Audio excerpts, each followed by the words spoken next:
नमस्कार दोस्तों, स्वागत है आप सभी का आपके अपने चैनल मूव ऑन स्टडी में। आज मैं आप लोगों के सामने झारखंड बोर्ड के द्वारा मॉडल सेट नंबर जो जारी किया गया, तो उसमें फ्रेंड्स मैं आप लोगों के सामने साइंस का सेकंड टर्मिनल एग्जामिनेशन के लिए पेपर लेके आऊँ, जो कि सेट नंबर 5 होने वाले हैं। इससे पहले वीडियो मैं पूरे 1 से लेकर 4 सेट अपलोड कर चुका हूँ विथ डिस्कशन, वो भी मैं पूरे साइंस को समझा कर बताया हूँ। तो आप लोग फ्रेंड्स बने रहिए और इस चैनल को सब्सक्राइब कर लीजिए और बने रहिए हमारे साथ, ठीक है। बिल्कुल फ्रेंड्स, तो आप लोग देख सकते हैं क्वेश्चन जो मैं बताऊंगा इसमें पूरे एक्सप्लेन के साथ मैं बताने जा रहा हूँ। तो फर्स्ट क्वेश्चन सेक्शन ए, जो कि ऑब्जेक्टिव नहीं, आप लोग को एक लाइन में लिखना है। तो देखिए फ्रेंड्स, पहला क्वेश्चन क्या रहा आप लोग के सामने, ये रहा, प्रतिरोधकता का एसआई मात्रक क्या होता है। यानी फ्रेंड्स पहला क्वेश्चन आप लोग बोल रहे हैं प्रतिरोधकता का एसआई मात्रक क्या होता है। तो देखिए, प्रतिरोधकता का जो एसआई मात्रक होता है वो ओम मीटर होता है। मैं आप लोग को आंसर बता रहा हूँ, इसका एसआई मात्रक होता है फ्रेंड्स ओम मीटर, जिसे हम लोग ओम मीटर से डिनोटेट करते हैं। अब इसी में देखिए नेक्स्ट क्वेश्चन क्या दिख रहा है, आप लोग देख सकते हैं, क्या चालक की लंबाई पर निर्भर करता है। तो आप लोग को मैं बताता हूँ, प्रतिरोधकता जो है ना चालक की लंबाई पर निर्भर नहीं करता है। क्लियर है, प्रतिरोधकता चालक की लंबाई पर निर्भर नहीं करता है। क्लियर है।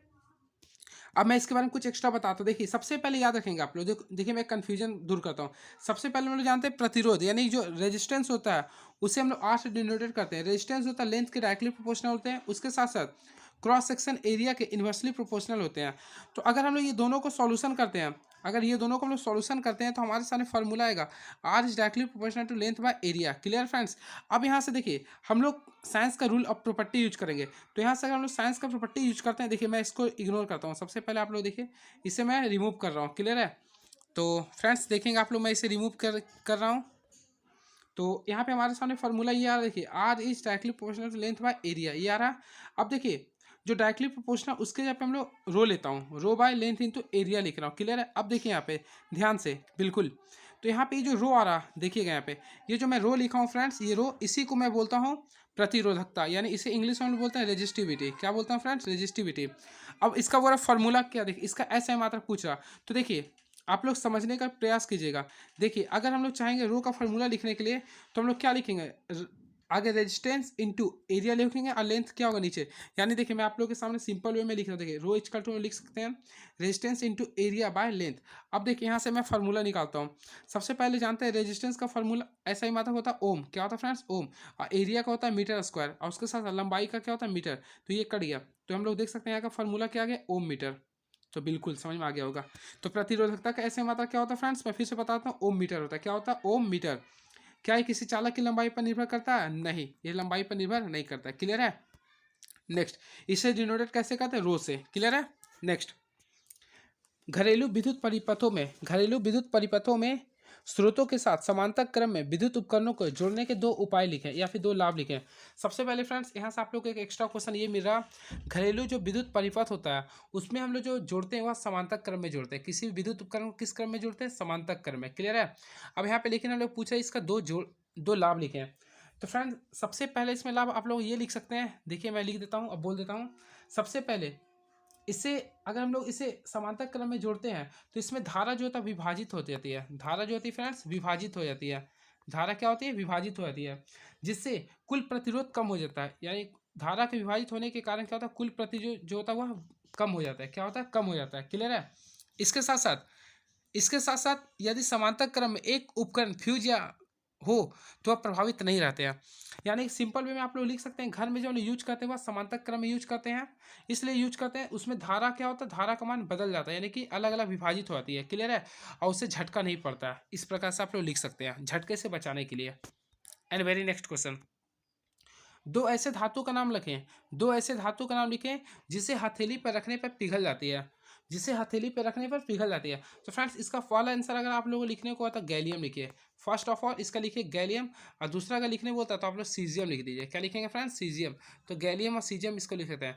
यानी कि आप लोग ध्यान दीजिएगा, गैलियम और सीजियम दो ऐसा धातु है जिसे हथेली पे रखने पे क्या होता है, पिघल जाता है। क्लियर है। क्योंकि इसका जो गलनांक होता है, गैलियम का गलनांक काफ़ी कम होता है। गैलियम का गलनांक क्या होता है, काफ़ी कम होता है। क्लियर है। इसे ध्यान में रखेंगे। अब देखिए अगर क्वेश्चन आता है आप लोगों से कि गैलियम का संकेत क्या होता है, तो गैलियम का संकेत होता है Ga, और एक था सीजियम, तो सीजियम का जो संकेत होता है फ्रेंड्स Cs होता है। क्लियर है। नेक्स्ट, निम्नलिखित में से कौन कौन से धातु, ध्यान से देखेंगे आप लोग, निम्नलिखित में से कौन कौन से यौगिक संकलन अभिक्रिया दर्शाते हैं, निम्नलिखित कौन सा यौगिक संकलन अभिक्रिया दर्शा, अब देखिए यहाँ पे ये यौगिक दिया हुआ है, तो मैं आप लोग को बताता हूँ। सबसे पहले इसमें संकलन अभिक्रिया जो दर्शाएगा वह C3H6, यानी कि देखिए ये किसका फार्मूला हो गया, प्रोपिन का। तो प्रोपिन के साथ साथ इसमें आप लोगों के लिए इथिन, यानी कि इथिन और प्रोपिन जो है आप लोगों को संकलन अभिक्रिया को शो कर रहा। अब यहाँ पे क्वेश्चन आता है ये दोनों ही क्यों शो कर रहा, तो इसके पीछे रीजन ये होता है फ्रेंड्स, संकलन अभिक्रिया वैसे अभिक्रिया को कहते हैं जिसमें असंतृप्त हाइड्रोकार्बन होता है। क्या होता है, असंतृप्त हाइड्रोकार्बन, यानी कि कार्बन कार्बन के बीच चाहे फिर डबल बॉन्ड हो या फिर ट्रिपल बॉन्ड हो, उससे हम लोग बोलते हैं संकलन अभिक्रिया। क्लियर है, संकलन अभिक्रिया। तो अकॉर्डिंग टू ऑप्शन देखिए, सबसे पहले ऑप्शन नंबर 1 चलता है, देखिए C2H2, ध्यान से देखेंगे, C2H6 है, तो हम लोग ये जानते हैं C2H6 का फार्मूला होता है इथेन का। तो इथेन क्या होता है, ये आप लोग का कार्बन कार्बन एकल बंधन, तो ये तो बिल्कुल नहीं होगा। फिर आता है C3H8, ये होता है फ्रेंड्स प्रोपेन का, तो ये भी नहीं होगा। अब बाकी रह गए दोनों, तो ये देखिए मैं दोनों बताता हूँ, C3H6 है, यानी ये दोनों जो आपका अल्कीन का और अल्काइन का सदस्य है, तो इसलिए ये क्या चीज़ का शो करेगा, संकलन अभिक्रिया को। बिल्कुल समझ में आ गया होगा। तो संकलन अभिक्रिया उस अभिक्रिया को कहते हैं जिसमें असंतृप्त हाइड्रोकार्बन होता है, यानी कि कार्बन कार्बन में डबल बॉन्ड या फिर ट्रिपल बॉन्ड होता है। क्लियर है। एंड वेरी नेक्स्ट क्वेश्चन, अनुवांशिकता से आप क्या समझते हैं, बिल्कुल सही। तो फ्रेंड्स क्वेश्चन क्या लिखा, अनुवांशिकता से आप क्या समझते हैं, काफी महत्वपूर्ण क्वेश्चन है ये। तो देखिए अनुवांशिकता, सबसे पहले आप लोग ये जानिए, अनुवांशिकता का जनक, अनुवांशिकता लक्षण के पिता होते हैं जॉन मेंडल को कहते हैं। किसको कहते हैं, जॉन मेंडल को। अभी होता क्या, देखिए अनुवांशिकता जो था वंशानुक्रम, यानी सिंपल वे में आप लोग समझिए, वंशानुक्रम का तात्पर्य होता है, देखिए अनुवांशिकता एक ऐसा लक्षण है, अनुवांशिकता एक ऐसा लक्षण है जो माता पिता द्वारा, यानी माता पिता के द्वारा पैतृक लक्षण आगे बढ़ते रहते हैं। क्लियर है, पैतृक लक्षण को आगे बढ़ाते रहते इसे बोलते हैं अनुवांशिक। क्लियर है, तो ऐसे लक्षण जो जिसमें पैतृक लक्षण पीढ़ी दर पीढ़ी आगे बढ़ते रहते हैं उसे बोलते हैं अनुवांशिकता। क्लियर है, और अनुवांशिकता विज्ञान के जनक जो होते हैं जॉन मेंडल को कहते हैं। किसको कहते हैं फ्रेंड्स, जॉन मेंडल को कहते हैं, क्योंकि सबसे पहले जॉन मेंडल ने ही मटर के पौधे का प्रयोग करके अनुवांशिकता के बारे में बताया था। नेक्स्ट, ओजोन परत की क्षति के लिए कौन सा रासायनिक पदार्थ, देखिए बहुत ही काफी महत्वपूर्ण क्वेश्चन है ये, ओजोन परत की क्षति के लिए कौन सा रासायनिक पदार्थ उत्तरदायी है। तो इसका राइट आंसर जो होगा फ्रेंड्स मैं आप लोग बताता हूँ। सबसे पहले ओजोन परत जो होता है वह समताप मंडल में होती है। क्लियर है, अब इसके लिए जो रासायनिक पदार्थ जो उत्तरदायी होता है वह CFC होती है, यानी क्लोरोफ्लोरोकार्बन। इसे हम लोग फ्रेंस भी बोलते हैं, क्लियर है, इसे ध्यान में आप लोग रखेंगे, यानी कि क्लोरोफ्लोरोकार्बन और फ्रेंस भी इसे कहते हैं। अगर क्वेश्चन आता है ओजोन परत किस मंडल में पाया जाता तो समताप मंडल में। क्लियर है, ओजोन का सूत्र क्या होता है, O3 होता है। ओजोन क्या है, ऑक्सीजन का एक समस्थानिक है। बिल्कुल। नेक्स्ट, उपरजित लक्षण किसे कहते हैं, काफी महत्वपूर्ण क्वेश्चन है ये। उपरजित लक्षण आ चुका है, देखिए सबसे पहले लक्षण है उपरजित लक्षण S²। तो देखिए इसके बारे में आप लोग सिंपल समझिए, ये एक अधिग्रहित लक्षण है जो एक व्यक्ति से पर्यावरण प्रभाव के परिणाम से विकसित होते हैं। यानी फ्रेंड्स हम लोग जो पर्यावरण प्रभाव से किसी में अगर कोई लक्षण अगर विकसित हो रहा है तो उसे बोलेंगे उपरजित लक्षण। क्या बोलेंगे, उपरजित लक्षण। ये लक्षण जो है ना DNA द्वारा क्रोडित नहीं होते हैं, यानी कि उपरजित लक्षण में DNA भूमिका निभाता नहीं है। क्लियर है, यानी कि एग्जाम्पल है आप लोग को मैं बताता हूँ सिंपल वे में, आप लोग याद रखिएगा।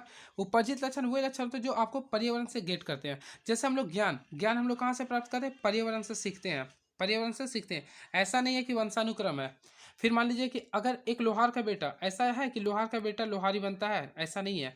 यानी कि जो हम लोग पर्यावरण से जो गेट करते हैं या गॉड करते हैं उसे हम लोग बोलते हैं उपरजित लक्षण। क्लियर है, आज आप पढ़ाई कर रहे हैं तो ये आपका उपरजित लक्षण हो गया, ये आपका माता पिता से नहीं प्राप्त हुआ। ठीक है, आपके अंदर कोई भी स्किल डेवलपमेंट हो रहा तो ये आपका होगा उपरजित लक्षण। क्लियर है, चलिए नेक्स्ट, ये था आपका सेक्शन है जिसमें आप लोगों को 5 का आंसर देना था। अब ग्रुप बी चलता हूँ, तो ग्रुप बी में जो होगा सेक्शन बी, तो इसमें आप लोगों का देखिए 5 क्वेश्चन 3 मार्क्स का। तो चलिए स्टार्ट करता हूँ। पहला क्वेश्चन काफी महत्वपूर्ण क्वेश्चन है ये, देखिए सबसे महत्वपूर्ण और सबसे टफ क्वेश्चन है। एक धारावाही वृत्ताकार कुंडली का चुंबकीय क्षेत्र किस तरह प्रभावित होता है जब, तो जब यहाँ देखिए पहला क्या लिख रहा, कुंडली में विद्युत धारा बढ़ाया जाए। तो फ्रेंड्स इसे याद रखेंगे, जब विद्युत धारा का मान बढ़ाया जाता है ना तो विद्युत धारा ले जाने वाली वृत्ताकार कुंडली में उत्पन्न चुंबकीय क्षेत्र में भी वृद्धि होती है। यानी कि देखिए जब कुंडली में विद्युत धारा बढ़ाई जाती है ना तो चुंबकीय क्षेत्र में क्या होगा, वृद्धि होगी। चुंबकीय क्षेत्र में क्या होगा, वृद्धि होगी। क्लियर हुआ, यानी कि विद्युत धारा के बढ़ाने से चुंबकीय क्षेत्र में क्या होगा, वृद्धि होगी। नेक्स्ट, तो नेक्स्ट क्वेश्चन देखिए इसमें क्या रहा, कुंडली में वर्तमान विद्युत धारा की दिशा उलट दिया जाए। देखिए इसमें बोल रहा ना कुंडली में वर्तमान विद्युत धारा की दिशा उलट दिया है, तो देखिए दूरी बढ़ने से चुंबकीय क्षेत्र कम हो जाता है, यानी कि अगर दिशा पलट देंगे ना तो इसमें चुंबकीय क्षेत्र क्या हो जाएगा, कम जाएगा। क्या होगा फ्रेंड्स, कम जाएगा। एंड वेरी नेक्स्ट क्वेश्चन इसी में देखिए, तो फ्रेंड्स तीसरा, कुंडली में फेरों की संख्या में वृद्धि की जाए, फेरों की संख्या में वृद्धि की जाए, तो इसके बारे में आप लोग ध्यान रखिएगा, कंसेप्ट में बताता हूँ, देखिएगा। कुंडली के घुमाव की संख्या में वृद्धि होने से चुंबकीय क्षेत्र बढ़ता है। चुंबकीय क्षेत्र क्या होता है, बढ़ता है। यानी कि मैं एक ही बार बताता हूँ, देखिए चुंबकीय क्षेत्र वृद्धि, सिंपल वे में समझिएगा। अगर किसी धारावाही धारावाही वृत्ताकार कुंडली में चुंबकीय क्षेत्र को देखिएगा, तो इसका राइट आंसर जो पहला होगा, फिर से सुनिएगा ध्यान से, मिस्टेक थोड़ा होना नहीं चाहिए। देखिए अगर कुंडली में विद्युत धारा बढ़ाई जाए ना तो चुंबकीय क्षेत्र भी क्या होगा, बढ़ेगा। क्लियर है, चुंबकीय क्षेत्र क्या होगा, बढ़ेगा। और कुंडली में वर्तमान विद्युत धारा की दिशा उलट दिया जाए तो चुंबकीय क्षेत्र घटेगा। क्या होगा, घटेगा। अब फेरों की संख्या भी बढ़ा देना तो चुंबकीय क्षेत्र बढ़ेगा। क्लियर है, इसे आप लोग ध्यान में रखिएगा। यानी विद्युत धारा बढ़ा रहे हैं या फिर फेरों की संख्या बढ़ा रहे हैं तो चुंबकीय क्षेत्र बढ़ेगा, लेकिन अगर धारा की दिशा को उलट देंगे ना तो वो कम जाएगा। क्लियर है, चलिए वेरी गुड। अगर कुंडली की दूरी को भी बढ़ाते हैं ना तो चुंबकीय क्षेत्र कम जाता है। नेक्स्ट, वोल्ट मीटर और ए मीटर में कोई तीन अंतर लिखे। फ्रेंड्स सिंपल वे में आप लोग याद रखिए, वोल्ट मीटर, देखिए वोल्ट मीटर क्या होता है ना, किसी भी दो बिंदुओं के बीच के विभवांतर को मापता है। यानी कि किसी भी दो बिंदुओं के बीच के विभवांतर को जो मापता है उससे हम लोग बोलते हैं वोल्ट मीटर। ऐसे हम लोग भी से डिनोट करते हैं जिसका वैल्यू होता है प्लस से माइनस तक जाता है। क्लियर है। अब इसे हम लोग हमेशा पाँच क्रम में ऐड करते हैं, यानी कि समांतर क्रम में इसे हम लोग जोड़ते हैं या फिर पैरेलल कॉम्बिनेशन में। क्लियर है। अब इसका जो देखिए ये आप लोग का सिंबल होता है, इतना आप लोग ध्यान में रखिएगा। तो वोल्ट मीटर क्या होता है, किसी भी दो बिंदुओं के बीच के विभवांतर को मापता है और इसे किसी परिपथ में हमेशा समांतर क्रम में जोड़ते हैं और इसका सिंबल ये है। क्लियर है। अब इसका जो अधिकतम जो वैल्यू होती है वह इन्फिनिटिव तक होती है। क्लियर है। Next, ammeter. तो फ्रेंड्स आमीटर भी काफ़ी महत्वपूर्ण है। देखिए आमीटर के बारे में बताता हूँ। देखिए आमीटर, आमीटर क्या होता है, किसी भी विद्युत परिपथ में विद्युत धारा की प्रबलता को मापता है। यानी आमीटर जो होता है ना वह विद्युत धारा को मापता है। क्लियर है, आमीटर जो है विद्युत धारा को मापता है। उसके साथ साथ याद रखेंगे आमीटर को आमीटर को हम लोग जो जोड़ते हैं वह श्रेणी क्रम में ऐड करते हैं। यानी कि किस क्रम में ऐड करते हैं फ्रेंड्स, श्रेणी क्रम में हम लोग ऐड करते हैं। क्लियर है। अब इसके साथ साथ इसका जो सिंबल होता है ए से डिनोट करते हैं, यानी करंट जा रहा है, ये करंट आ रहा है। क्लियर है, बिल्कुल सही। और इसका जो अधिकतम मान शून्य लिख सकते हैं। नेक्स्ट, थर्मिट अभिक्रिया क्या है फ्रेंड्स, थर्मिट अभिक्रिया ये आप लोगों को मैं पढ़ाया था इससे पहले चैप्टर में। तो देखिए थर्मिट अभिक्रिया होता क्या समझिए। थर्मिट आप लोगों को सिंपल वे में आप लोगों को समझ में आ रहा होगा। देखिए जब एल्युमिनियम के साथ, देखिएगा फ्रेंड्स काफ़ी महत्वपूर्ण क्वेश्चन है ये, जब एल्युमिनियम के साथ धातु ऑक्साइड को, मान लीजिए कि एल्युमिनियम है, एल्युमिनियम के साथ कोई धातु, मान लीजिए कि लोहा का ऑक्साइड Fe2O3, जब एल्युमिनियम के साथ कोई भी धातु ऑक्साइड को अभिक्रिया की जाती है तो इसी अभिक्रिया को हम लोग बोलते हैं थर्मिट अभिक्रिया। क्लियर हुआ। जब एल्युमिनियम के साथ किसी भी लौह ऑक्साइड को अधिक ताप पे गर्म की जाती है ना तो इसे बोलते हैं थर्मिट अभिक्रिया। अब इसका जो प्रयोग करते हैं फ्रेंड्स, इसका जो हम लोग प्रयोग करते हैं रेलवे पटरियों को जोड़ने के लिए या फिर मशीनें पुर्जों को जोड़ने के लिए करते हैं। इसमें अत्यधिक ऊर्जा उत्पन्न होती है। इसका उपयोग कहाँ होता है, तो रेल पटरियों को जोड़ने में। क्लियर है, तो इसे ध्यान में रखेंगे। लेकिन इसमें एक और क्या बोला, उदाहरण सहित व्याख्या करें। तो इसका उदाहरण देखिए, सबसे पहले मान लीजिए लोहा है Fe2O3 लिखता हूँ, इसमें मान लो एल्युमिनियम को जोड़ रहा हूँ। क्लियर है, तो अगर जोड़ूंगा ना तो Fe अलग हो जाएगा और आपका Al2O3 हो जाएगा। अब इसमें यहाँ पे आपको अत्यधिक ऊष्मा मिलेगा, इसे बोलूँगा थर्मिट अभिक्रिया। नेक्स्ट, भौतिक एवं रासायनिक गुणों के आधार पर इथेनॉल और एथेनोइक अम्ल से आप कैसे अंतर करेंगे। बिल्कुल फ्रेंड्स, तो आप लोग के सामने मैं इसका आंसर बता रहा हूँ, आप लोग बने रहिए। तो देखिए क्या लिख रहा है क्वेश्चन में, आप लोग देखिए। तो फ्रेंड्स क्वेश्चन में आप लोग को लिख रहा है भौतिक एवं रासायनिक गुणों के आधार पर एथेनॉल और एथेनोइक अम्ल में अंतर स्पष्ट करें। तो मैं आप लोग को बताऊं, सबसे पहले देखिए एथेनॉल का जो सामान्य सूत्र होता है C2H5OH होता है, C2H5OH होता है। क्लियर है। और एथेनोइक अम्ल का जो सूत्र होता है CH3, लिख देता हूँ CH3COOH होता है। तो इसमें आप लोग को मैं जितना बता रहा हूँ सबसे पहले इसका सामान्य सूत्र लिख दीजिएगा। अब देखिए इसमें ध्यान से, ये जो आप लोग का एथेनॉल है, एथेनॉल जो होता है ना वह इसमें ऑक्सीजन के प्रक्रियात्मक समूह होता है, सॉरी अल्कोहल के, किसके होते हैं, अल्कोहल के। और एथेनोइक अम्ल में जो होता है देखिए आप लोग ध्यान से एथेन और आप लोग का जो एथेनॉल होता है ना उसमें आप लोग ध्यान से देखिए COOH का होता है, यानी कि कार्बोक्सिलिक अम्ल का होता है। किसका होता है फ्रेंड्स, कार्बोक्सिलिक अम्ल का। तो पहले अंतर लिख सकते हैं, एथेनॉल जो होता है ना वह अल्कोहल के ग्रुप का सदस्य होता है और एथेनोइक अम्ल जो होता है वह कार्बोक्सिलिक अम्ल का सूत्र होता है, का सदस्य होता है। क्लियर है। अब देखिए सामान्य सूत्र भी आप लिख सकते हैं, यहाँ से भी दो निकाल सकते हैं। इसके साथ साथ देखिए एथेनॉल एथेनॉल का जो स्वाद होता है फ्रेंड्स, स्वाद आप लोग लिख सकते हैं। तो एथेनॉल का जो स्वाद होता है वह मीठी होती है, यानी एथेनॉल का स्वाद जो होता है मीठा होता है, क्लियर है। लेकिन एथेनॉइक अम्ल का जो स्वाद होता है वह तीखा होता है। क्या होता है? तीखा होता है। इसके साथ साथ एथेनॉल जो होता है जल में विलय होते हैं, जल में विलय होते हैं। उसके साथ साथ देखिए एथेनॉल को हम लोग बोलते हैं, इसको पेय पदार्थ बोलते हैं। क्या बोलते हैं फ्रेंड्स? यानी एथेनॉल जो होता है वह पेय पदार्थ होता है, यानी पीने वाला पदार्थ होते हैं। और एथेनॉइक अम्ल पेय पदार्थ के रूप में इसका उपयोग नहीं करते हैं। अब देखिए एथेनॉल का जो आपका गलनांक होता है वह होता है 556 केल्विन होता है, क्लियर है। अब एथेनॉइक अम्ल का जो गलनांक होता है 290 केल्विन होता है। इसे आप लोग इतना लिख सकते हैं। नेक्स्ट, वे कौन से कारक है जिनके द्वारा एक विशेष लक्षण द्वारा एक क्वेश्चन देखिए फ्रेंड्स क्या लिख रहा, वे कौन से कारक है, वे कौन से तरीके हैं जिनके द्वारा एक विशेष लक्षण वाले व्यक्ति जीवों की संख्या समष्टि से बढ़ा सकता है। तो फ्रेंड्स इसका सिंपल वे में आप लोग लिख सकते हैं जनसंख्या में परिवर्तन, जनसंख्या में परिवर्तन, जनसंख्या में परिवर्तन के द्वारा, क्लियर है। नेक्स्ट, हमारे द्वारा उत्पादित सारा कचरा जैव न्यूनीकरण हो या, देखिए फ्रेंड्स क्या लिख रहा है, हमारे द्वारा उत्पादित सारा कचरा जैव न्यूनीकरण हो तो क्या हमारे पर्यावरण पर कोई प्रभाव नहीं होगा? समझाइए फ्रेंड्स। मैं आप लोगों को जो बोल रहा हूँ ध्यान से सुनेंगे बिल्कुल। देखिए यदि हम जो भी कचरा पैदा करते हैं वह बायोडिग्रेडेबल है, क्या फ्रेंड्स? बायोडिग्रेडेबल है, तो क्या इसका पर्यावरण पर कोई प्रभाव नहीं पड़ेगा? ऐसा इसलिए क्योंकि प्रकृति कचरों को सही समय पर हानि रहित है, क्लियर है। बायोडिग्रेडेबल जो होता है कचरे के ढेर मच्छरों, मक्खियों और कीड़ों के लिए एक प्रजनन स्थल प्रदान करता है जो कई बीमारियों को फैलाता है। नेक्स्ट, विकास का संबंध स्थापित करने में जीवाश्म का क्या महत्व है? देखिए जीवाश्मों के अध्ययन को से जैव विकास का प्रमाण मिलता है, यानी कि जीवाश्मों के अध्ययन से हम लोग किसका अध्ययन, जीवाश्म के अध्ययन करने से हमें जैव विकास का प्रमाण प्राप्त होता है, जैव विकास का प्रमाण प्राप्त होता है, क्लियर है। अब इसी से हम देखिए इसमें एक बताते हैं, मैं एग्जांपल देता हूँ जो काफ़ी महत्वपूर्ण है। एक आप लोग याद रखेंगे फ्रेंड्स, आर्कियोप्टेरिक्स, काफ़ी महत्वपूर्ण है ये आर्कियोप्टेरिक्स। आर्कियोप्टेरिक्स एक ऐसा जीवाश्म है जिसमें पक्षी के साथ साथ सरीसृप का भी लक्षण पाया था, यानी इसके साथ ये कह सकते हैं ये दोनों में योजक कड़ी है, क्लियर है।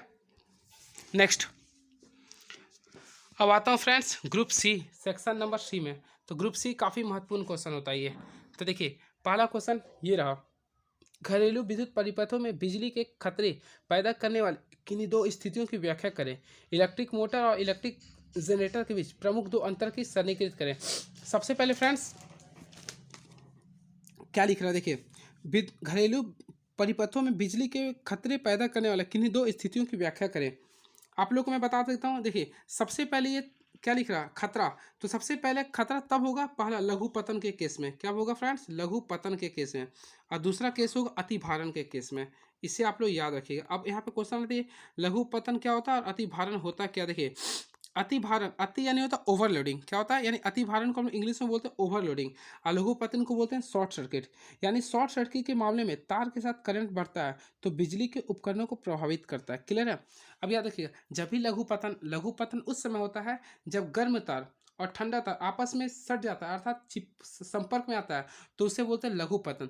इस समय धारा में प्रतिरोध का मान 0 होता है, लेकिन विद्युत धारा का मान बढ़ते जाता है। प्रतिरोध का मान 0 होता है लेकिन प्रतिरोध का मान बढ़ जाता है, विद्युत धारा का मान बढ़ जाता है और प्रतिरोध का मान 0 हो जाता है। इसे बोलता हूँ शॉर्ट सर्किट, क्लियर है। अति भारण, लो ओवरलोडिंग, यानी कि किसी परिपथ में उसके क्षमता से ज़्यादा अगर लोड आप दे देते उसे बोलते हैं ओवरलोडिंग। तो ये आपका दो स्थिति जो प्रॉब्लम दे सकता है। अब लिखा है इलेक्ट्रिक मोटर और इलेक्ट्रिक जनरेटर के बीच दो अंतर लिखे। फ्रेंड्स सबसे पहले आप लोग याद रखेंगे, मैं बता रहा हूँ जो ध्यान से, सिंपल वे में।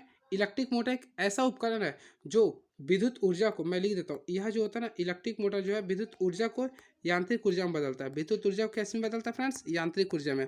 उसके साथ साथ ध्यान दीजिएगा यांत्रिक ऊर्जा में इसके जस्ट उल्टा, यानी कि जो यांत्रिक ऊर्जा को विद्युत ऊर्जा में बदलेगा उसे बोलेंगे विद्युत जनरेटर, और जो विद्युत ऊर्जा को यांत्रिक ऊर्जा में बदले उसे बोलेंगे इलेक्ट्रिक मोटर, क्लियर है। अब देखिए इलेक्ट्रिक जो मोटर होता है वह फ्लेमिंग के लेफ्ट हैंड रूल पे वर्क करता है और जनरेटर जो फ्लेमिंग के राइट हैंड रूल पे काम करता है, क्लियर है। इसे आप लोग लिख सकते हैं, ठीक है। एंड वेरी नेक्स्ट क्वेश्चन,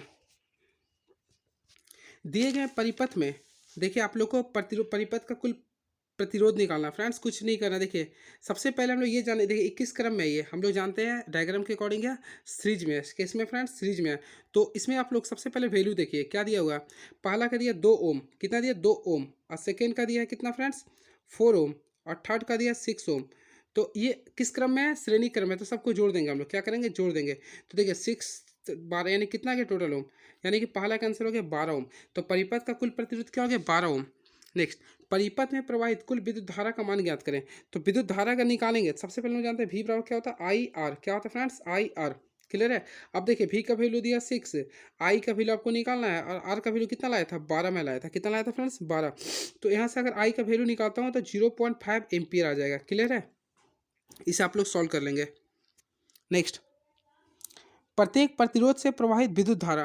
तो फ्रेंड्स इसे आप लोग खुद कर सकते हैं, यानी कि देखिए प्रत्येक से बोला ना, मान लीजिए मैं एक सर्किट लेता हूँ तो उसके लिए मैं R1 लेता हूँ, आई R1 लेता हूँ। तो देखिए आई का वैल्यू कितना आया था 0.5 एम्पियर आया था, और R1 का वैल्यू कितना है 2 है, तो यानी एक एम्पियर हो गया, क्लियर है, 1 वोल्ट आ गया। इस प्रकार आप लोग कर सकते हैं। नेक्स्ट, धातु अधातु में भौतिक गुणों के आधार पर अंतर स्पष्ट करें। सबसे पहले देखिए धातु, धातु जो पीरियोडिक टेबल में होता है उसका स्थान बाईं ओर है, क्या है फ्रेंड्स बाईं ओर है, और अधातु का स्थान किधर है दाईं ओर है, क्लियर है। धातु की कुल संख्या 91 होती है, जबकि अधातु की संख्या होता है 20, कितना फ्रेंड्स 20 है, बिल्कुल सही। अब देखिए धातु जो थे विद्युत एवं उष्मा के सुचालक होते हैं, यानी कि इससे विद्युत धारा प्रवाहित होते हैं, और अधातु जो तो वह कुचालक होते हैं, क्या होते हैं फ्रेंड्स कुचालक होते हैं। इसके साथ साथ धातुओं में चमक होते हैं, लेकिन इसमें चमक नहीं होती है। तो इस प्रकार आप लोग बहुत सारे लिख सकते हैं। फिर धातुओं को पीटने से आवाज़ होता है, लेकिन अधातुओं को पीटने से कोई आवाज़ नहीं होता है। तो इस प्रकार आप लोग लिख सकते हैं, ठीक है। एंड वेरी नेक्स्ट क्वेश्चन, अगर क्वेश्चन आता सबसे अधिक चालकता किसमें होता है तो सिल्वर में होता है, क्लियर, जिसका परमाणु संख्या कितना होता है 47। नेक्स्ट, समजात और समरूप अंगों का उदाहरण लेकर समझाइए। तो बहुत इजी क्वेश्चन है ये। तो समजात अंग, देखिए समजात अंग उस अंग को कहते हैं जो जन्म के आधार पर अर्थात उत्पत्ति के आधार पर समान होता है, लेकिन कार्य के आधार पर अलग होता है। उत्पत्ति के आधार पर फ्रेंड्स समान होता है, लेकिन कार्य के आधार पर क्या होगा डिफरेंस होगा, उसे बोलेंगे समजात अंग। तो इसका एग्जाम्पल आप लोग अपने तरीका से लिख सकते हैं, जैसे मैं बता रहा हूँ मेढक एवं पक्षी के अग्रपात। तो यानी देखिए मेढक के और पक्षी के अग्रपात का उत्पत्ति के आधार पर समान होता है, लेकिन दोनों का कार्य क्या होता है अलग अलग होता है। तो इसे हम लोग लिख सकते हैं समजात अंग में, क्लियर है। और जस्ट इसके उल्टा लिख सकते हैं समरूप अंग, वे अंग जो उत्पत्ति के आधार पर अलग अलग लेकिन कार्य के आधार पर सेम हो, उसे बोलेंगे समरूप अंग। जैसे जैसे वो होता है तितली और पक्षी के पंख, बिल्कुल सही। तो लास्ट क्वेश्चन है फ्रेंड्स, कचरा प्रबंधन से आप क्या समझते हैं। कचरा प्रबंधन से आप क्या समझते हैं, तो क्या लिख सकते हैं आप इसके बारे में। देखिए कचरा प्रबंधन में कचरों को उसके आरंभ से लेकर अंतिम निपटान तक के प्रबंधन के लिए आवश्यक प्रक्रियाएं और क्रियाएं शामिल होती है। यानी कि देखिए कचरा प्रबंधन, प्रबंधन का अर्थ होता है फ्रेंड्स मैनेजमेंट, यानी कि कचरा मैनेजमेंट, वेस्ट मैनेजमेंट के लिए आप क्या कर सकते हैं। तो इसके लिए सिंपल याद रखिएगा, कचरों के आरंभ से लेकर उसके अंतिम निपटान करने की विधि को बोलेंगे कचरा प्रबंधन, क्लियर है। अब 3 तरीके बताएं पर्यावरण के, वही 3R यूज कर लीजिए। तो 3R क्या होता है देखिए रीड्यूज, देखिए मैं लिख देता हूँ, एक होता है रीड्यूज, एक होता है रीयूज, एक होता है रिसाइकल। तो फ्रेंड्स ये था आप लोग का साइंस, आप लोग बुक से भी स्टडी कुछ कर लेंगे, ठीक है। तो चलिए कैसा लगा, मैं कुछ बताने का प्रयास किया था, चलिए थैंक यू सो मच।